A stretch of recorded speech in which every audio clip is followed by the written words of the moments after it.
Hello दोस्तों, एक बार फिर आपका क्वांटम एकेडमी में स्वागत है। मेरा नाम अभिषेक मिश्रा है। सामान्य ज्ञान की सीरीज हम लोग चला रहे हैं और सामान्य ज्ञान के सीरीज के क्रम में हम लोग सामान्य विज्ञान पे अभी बात कर रहे हैं और सामान्य विज्ञान के भौतिकी पोर्शन पे बात की जा रही है, जिसमें हम लोग काफी वेग, विस्थापन, त्वरण, चाल, बल, न्यूटन के पहले नियम, दूसरे नियम और तीसरे नियम आदि पे चर्चा कर चुके हैं। लेकिन आज हम आपके सामने वो प्रश्न लेके आए हैं, वो क्वेश्चंस लेके आए हैं जहां पर जो क्वेश्चन आपके कंपटीशन में पूछे जाते हैं और जहां आप कॉन्सेप्ट क्लियर ना होने के कारण गलतियां कर बैठते हैं, उन क्वेश्चन के साथ हम लोग एक बार फिर से देखने की कोशिश करते हैं कि कौन सा कॉन्सेप्ट लगेगा वहां पे, क्योंकि जब तक आपको अनुप्रयोग यानी कि एप्लीकेशन नहीं आएगा तब तक वो आपका कॉन्सेप्ट पूरी तरह से क्लियर नहीं होगा। तो इसी क्रम में हम लोग शुरू करते हैं। पहला प्रश्न हमारे सामने है, पेड़ की डालियों को हिलाने से फल नीचे गिर पड़ते हैं, क्यों? हमने आपको बताया था कि इस पूरे यूनिवर्स में द्रव्य होते हैं और ऊर्जा होती है, दो ही चीज होते हैं और प्रत्येक द्रव्य का एक गुण है कि वह जिस अवस्था में है उसी अवस्था में बने रहना चाहता है जब तक कि उस पर कोई बाह्य बल आरोपित ना हो, यानी कि जब तक कि कोई एक्सटर्नल फोर्स उस पर इम्प्लाई ना किया जाए तब तक वो अपने पोजीशन को मेंटेन रखने की कोशिश करता है। पेड़ पे फल लटका है तो अपने पोजीशन को मेंटेन करने की कोशिश करेगा, लेकिन जैसे ही आपने हिलाना शुरू किया, शॉक देना शुरू किया पेड़ को, तो क्या होगा?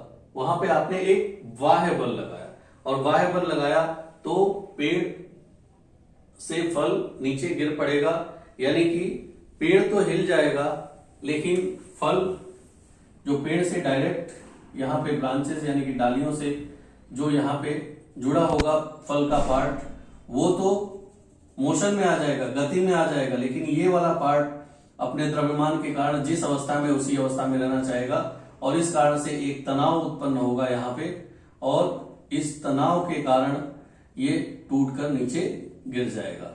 तो यहां पे आप उत्तर क्या लगाओगे? जड़त्व के कारण। जड़त्व के कारण यानी कि इसका कारण क्या है? जड़त्व का होना। जड़त्व का गुण इसमें है, इसीलिए यह अपनी अवस्था को उसी अवस्था में रखना चाह रहा है। भले ही डालियां गति करें लेकिन फल अपने अवस्था को जिस अवस्था में उसी अवस्था में रखने की कोशिश करता है और इसी क्रम में यहाँ पे एक तनाव उत्पन्न होता है, टेंशन क्रिएट होता है और उसी टेंशन के कारण यहाँ पे ये फल टूट के नीचे गिर जाता है। तो पहले का आंसर हुआ जड़त्व के कारण। एक रबर की गेंद और उसी आकार के पत्थर में से किसका जड़त्व अधिक होगा? तो हमने आपको क्या बताया था कि द्रव्यमान पे निर्भर करता है। जड़त्व क्या है? द्रव्यमान पे निर्भर करता है, यानी कि मास पे निर्भर करता है। Greater will be mass, greater will be the inertia, यानी कि जो जितना ज्यादा द्रव्यमान होगा, मास जितना अधिक होगा, उतना ही उसमें जड़त्व का गुण होगा। तो यहां दो चीजें हैं, एक पत्थर है और एक रबर है, तो जाहिर सी बात है आकार सेम है, आकार यानी कि शेप एक ही है, लेकिन दोनों का द्रव्यमान में से किसका द्रव्यमान ज्यादा होगा? पत्थर का द्रव्यमान ज्यादा होगा और इसलिए मास ज्यादा होने के कारण जड़त्व इसका अधिक होगा। तो अगर आपका कॉन्सेप्ट क्लियर है तो देखिए कितनी आसानी से आप वहां पे सही उत्तर चुनेंगे, सही आंसर चुनेंगे, जिससे आपका निगेटिव मार्किंग से आप बच पाएंगे और अच्छा परफॉर्मेंस कर पाएंगे। आप लोग इन प्रश्नों को का स्क्रीनशॉट ले सकते हैं, वीडियो रोक के पॉज करके, और इसका स्क्रीनशॉट लेकर के आप अपने पास रख सकते हैं। मेरे पास जगह की कमी है तो मैं इसको मिटाऊंगा, आप स्क्रीनशॉट लेकर के और आगे देख सकते हैं।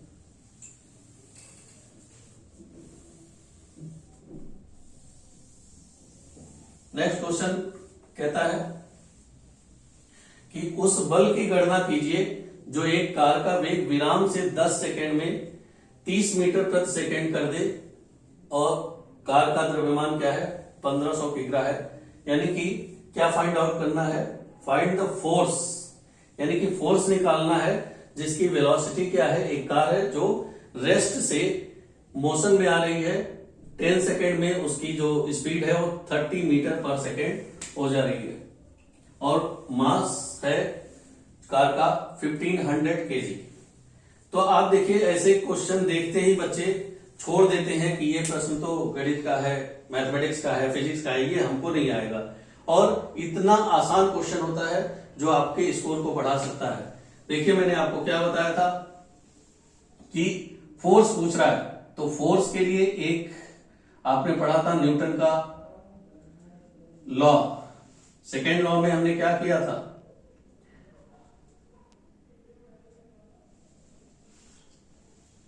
m into v upon t, ये लिखा था। अब v क्या है, v अपॉन टी को हम लिखते हैं अक्सर m into v minus u upon t. ये फाइनल वेलोसिटी है और ये इनिशियल वेलोसिटी है, यानी कि ये अंतिम वेग है और ये प्रारंभिक वेग है। लेकिन हमारे पास क्या है, अंतिम वेग तो है लेकिन प्रारंभिक वेग क्या है, विराम, यानी रेस्ट से शुरू करें, रुकी हुई थी कार, तो u क्या हो गया, 0।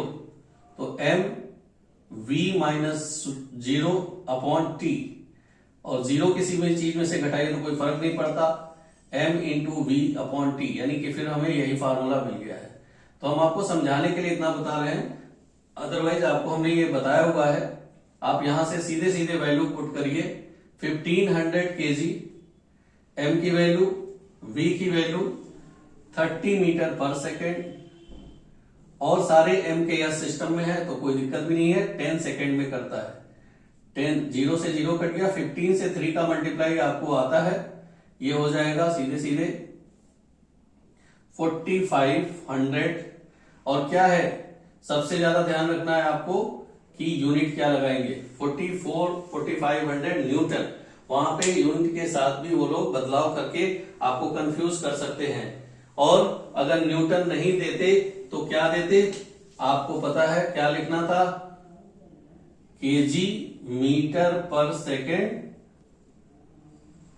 स्क्वायर, याद है, क्योंकि यहां से यूनिट हम निकालेंगे इसका, केजी मीटर पर सेकेंड और नीचे का सेकेंड, ये सेकेंड सेकेंड आके सेकेंड स्क्वायर बन जाता है।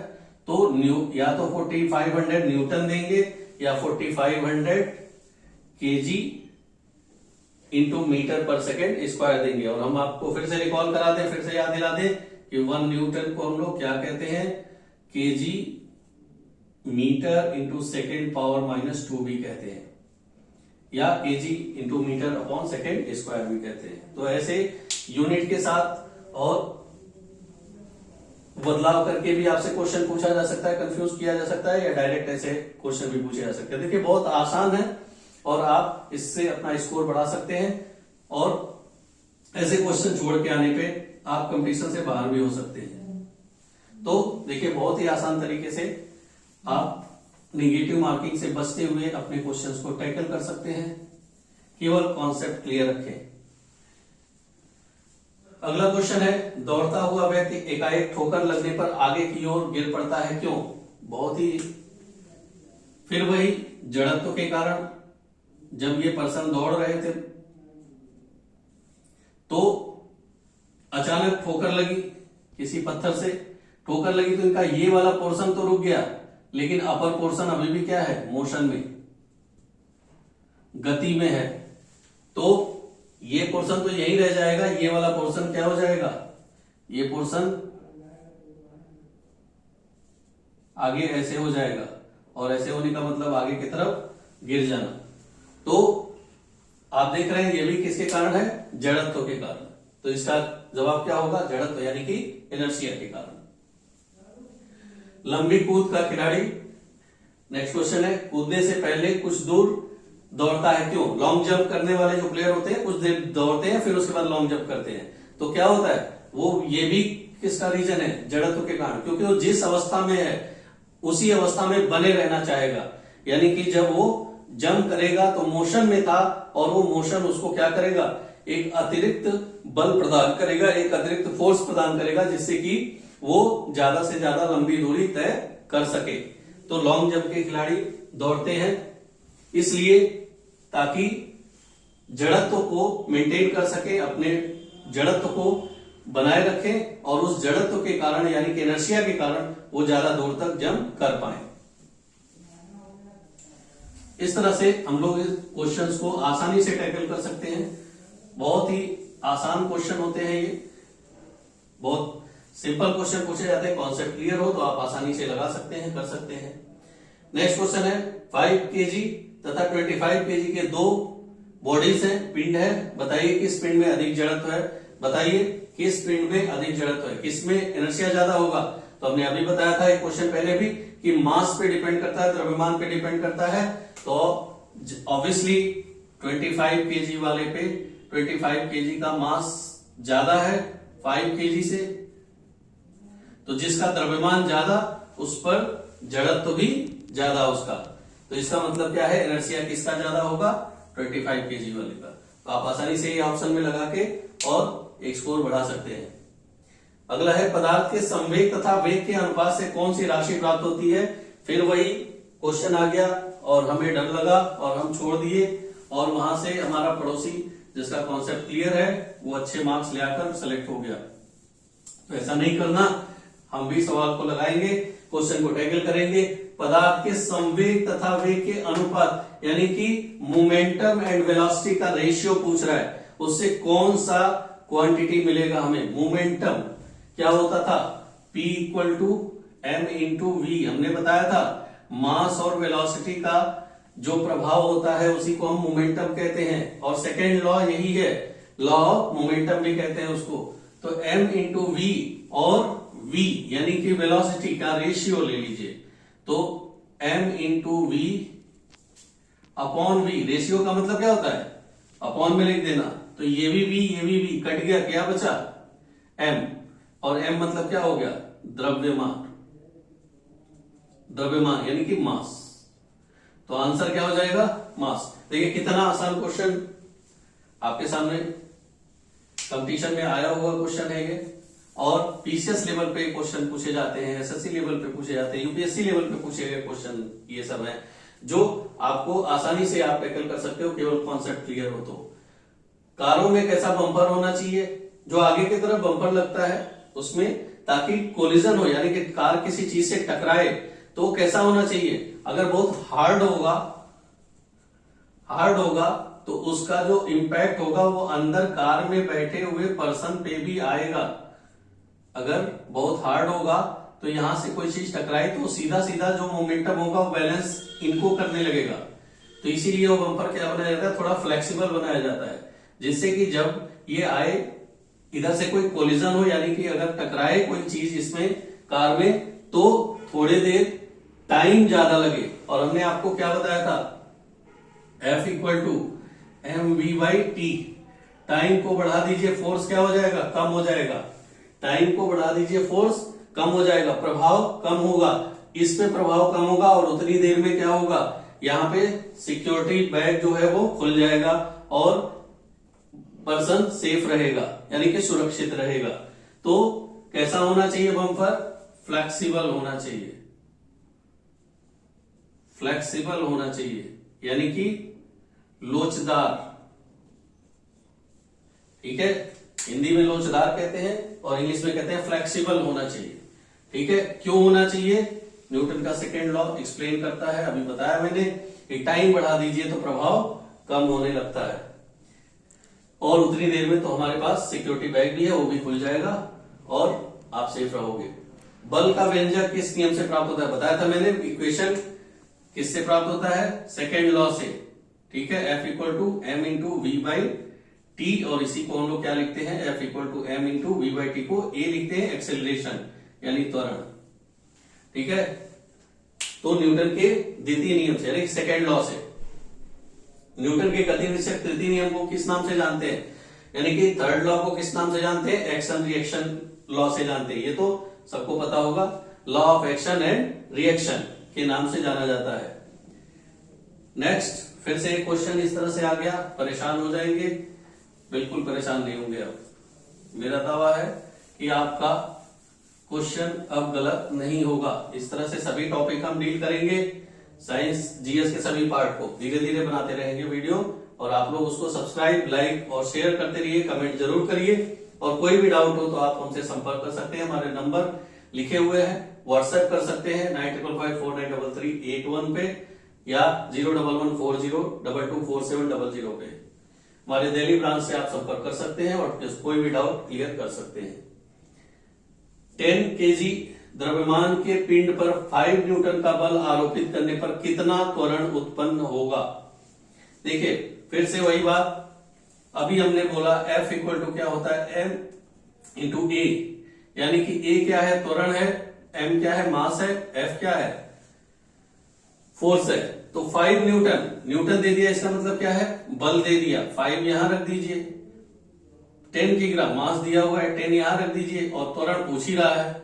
और इतना तो आपको पता है कि अगर यहां कोई चीज मल्टीप्लाई में होती है तो इधर जाती है तो डिवाइड हो जाती है। तो A इक्वल टू क्या हो जाएगा, 5/10। और अगर नीचे 0 हो तो उतने ही डिजिट पे ऊपर डेसिमल लग जाता है, 0.5। इतना तो इंपॉर्टेंट है ही, लेकिन इससे कहीं ज्यादा इंपॉर्टेंट होगा इसकी यूनिट मीटर पर सेकेंड स्क्वायर। ये जरूर ध्यान रखिएगा, वहां पे आपसे इसको लेकर भी कंफ्यूजन क्रिएट किया जा सकता है। तो आप लोग ध्यान रखेंगे इस बात का कि यूनिट जरूर ध्यान देंगे। कैलकुलेशन बहुत आसान है, बहुत सिंपल क्वेश्चन पूछे जा रहे हैं। बताइए, ऐसे क्वेश्चन से आप अपने स्कोर बढ़ा सकते हैं जो आप छोड़ के चले आते थे, आगे से ऐसा नहीं करेंगे। अगला क्वेश्चन, क्रिकेट में तेज गेंद फेंकने वाला बॉलर गेंद फेंकने से पूर्व दौड़ क्यों लगाता है? देखिए यहां पे क्या है, फास्ट बॉलर जो होते हैं क्रिकेट में वो तेजी के साथ दौड़ते हैं, फिर उसके बाद बॉल फेंकते हैं।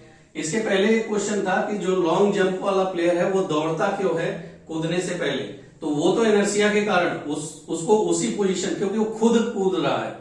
यहां पे बॉल जाएगी, प्लेयर नहीं जाएगा बैट के पास। तो बॉल का मास जो है अब हम चेंज नहीं कर सकते, क्योंकि बॉल का जो मास है वो तो वही रहेगा पूरे क्रिकेट गेम में। लेकिन क्या चेंज कर सकते हैं, वेलोसिटी। तो बॉल की वेलोसिटी कैसे चेंज करें? जितनी तेज हम दौड़ेंगे उतनी तेज तो बॉल भी दौड़ेगी साथ में। जो बॉलर है जितनी तेज भागेगा उतनी ही तेज स्पीड किसकी होगी, बॉल की भी होगी। और जब हमने बताया था कि फोर्स बढ़ाना हो तो क्या कर सकते हैं, M इंटू बी, या तो मास बढ़ा दीजिए या वेलोसिटी बढ़ा दीजिए। तो मास तो हम बढ़ा ही नहीं सकते क्योंकि बॉल का मास फिक्स है। तो क्या बढ़ा सकते हैं, वेलोसिटी, यानी कि वेग बढ़ा सकते हैं। तो यहां पे जवाब होगा संवेग को बढ़ाने के लिए। क्या होगा, संवेग बढ़ाने के लिए, यानी कि मोमेंटम इंक्रीज करने के लिए। ठीक है, तो मोमेंटम को इंक्रीज करने के लिए वो दौड़ेगा। उस क्वेश्चन और इस क्वेश्चन में अंतर है, वहां प्लेयर खुद जंप कर रहा था और यहां पे कौन, बॉल को जाना है। तो बॉल के मास को नहीं चेंज कर सकते बल्कि उसकी स्पीड को चेंज करना होगा हमें, और उसके लिए इसे तेजी के साथ दौड़ना होगा। तो ये संवेग बढ़ाने के लिए, यानी कि मोमेंटम को इंक्रीज करने के लिए होगा। तो ऐसे क्वेश्चंस आएंगे, इनको छोड़ना नहीं है, बहुत आसानी से करना है और अपने स्कोर को बढ़ाते जाना है ताकि आपका सिलेक्शन श्योर हो। दीवार पर घूसा मारने पर चोट का एहसास क्यों होता है? बहुत आसान चीज है, क्योंकि आप दीवार को मारते हैं तो दीवार भी आपके प्रतिक्रिया में बल लगाती है, फोर्स लगाती है। तो रिएक्शन फोर्स के कारण, यानी कि प्रतिक्रिया बल के कारण। खाली ट्रक तथा समान लदा ट्रक समान वेग से चल रहे हैं। एक वैकेंट ट्रक है और एक फुल लोडेड ट्रक है, दोनों ही इक्वल वेलोसिटी के साथ चल रहे हैं। ब्रेक मारा जा रहा है, ब्रेक लगाया जा रहा है, अप्लाई किया जा रहा है। तो समान मंदन बल लगने पर कौन सा, मंदन मतलब होता है रिटार्डेशन, यानी कि रोकने की कोशिश हो रही है। तो कौन सा ट्रक पहले रुक जाएगा? तो ऑब्वियसली कौन रुकेगा? फिर यही F equal to M into v. खाली ट्रक में मास कम है, वेलोसिटी तो सेम है दोनों की, मास किसमें ज्यादा है, भरे हुए ट्रक में, यानी कि द्रव्यमान भरे हुए ट्रक का ज्यादा है। तो भरे हुए ट्रक को रोकने के लिए फोर्स क्या करना पड़ेगा, ज्यादा लगाना पड़ेगा। तो जब हम ब्रेक लगाते हैं तो दोनों में से कौन पहले रुकेगा, जो खाली ट्रक है। क्यों, क्योंकि उसे रोकने में हमें कम बल लगाना पड़ेगा, उतने ही फोर्स में रुक जाएगा, लेकिन वो उतने फोर्स में नहीं रुकेगा जो भरा हुआ है, क्योंकि उसका मास ज्यादा है, उसका द्रव्यमान ज्यादा है। तो भरा हुआ ट्रक बाद में रुकेगा और खाली ट्रक पहले रुकेगा। एक घोड़ा गाड़ी को खींच रहा है, कौन सा बल घोड़े को आगे बढ़ाता है तथा कौन सा बल गाड़ी को आगे बढ़ाता है। वो एक कार्ट है, कार्ट को घोड़ा ऐसे खींच रहा है, तो घोड़ा समझ लीजिएगा, और ये गाड़ी है, ठीक है। तो घोड़े का जो पैर है यहां पे क्या लगेगा, एक रिएक्शन फोर्स लगेगा नीचे की तरफ, ये ऊपर से नीचे की तरफ लगाएगा और नीचे से ऊपर की तरफ एक रिएक्शन फोर्स लगेगा इसके पैरों पे। ये ऊपर से नीचे लगाएगा और ये नीचे से ऊपर की तरफ एक प्रतिक्रिया बल यानी कि रिएक्शन फोर्स लगेगा।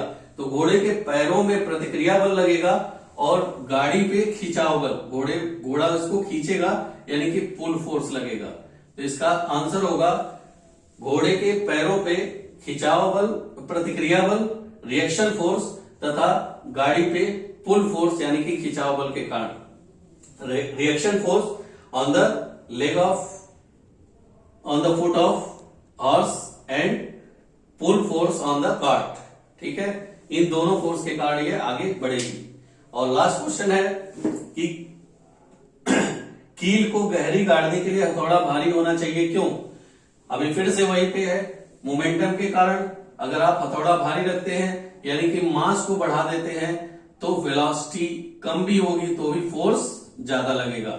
तो हथौड़ा अगर भारी होगा तो कील आसानी से गड़ेगी, क्या होगा, संवेग बढ़ाने के लिए